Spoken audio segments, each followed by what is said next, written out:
Kapitalfremskrivningseksperiment. Opgave 1.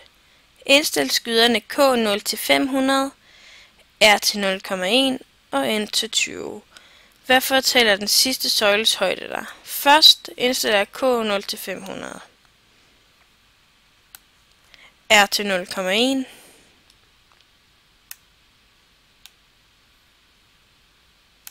og N til 20. Så går jeg hen til den sidste søjle, som hedder termin 20, trækker musen op, og så til venstre hen til alle kapitalerne. Og så finder jeg ud af, at kapitalen den er på ca. 3.400. Opgave 2. Hvad fortæller søjlens højde ved termin 10 dig? Først så finder jeg termin 10, trækker musen op, og så trækker jeg til venstre hen mod alle kapitalerne, og så finder jeg ud af, at den er på ca. 1.250.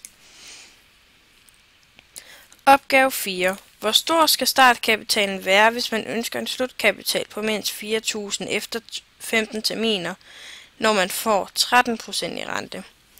Så tager jeg K0 og trækker den til højre indtil termin 20 er for ca. 4.000. Og så finder jeg startkapitalen. Og så kan jeg se, at den er på ca. 550. Opgave 5.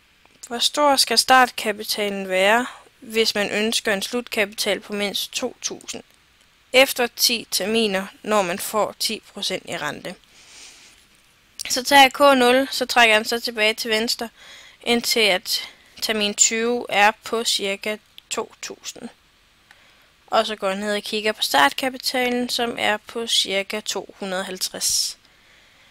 Opgave 8. Indstil skyderne K0 til 500, R til 0,09 og N til 20.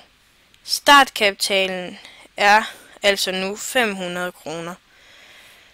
Det kan ses som højden af den første søjle.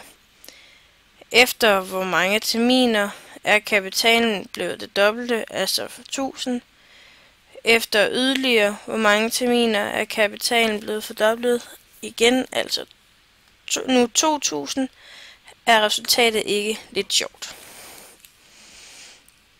Så tager jeg K0 og indstiller den til 500 igen.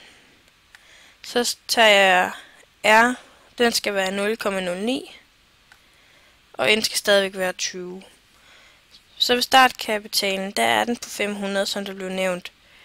Og så skal jeg finde ud af, hvad det dobbelte er. Så trækker jeg musen op til 1000, og så trækker jeg den til højre. Så finder jeg ud af, når den er det dobbelte af de 500, så er terminen på 8. Så trækker jeg så musen endnu en gang op til 2000, og trækker den til højre igen, for at finde ud af, hvad det dobbelte af 1000 er, som er i termin 16. Og det vil så sige, at for hver 8. termin, der bliver det fordoblet.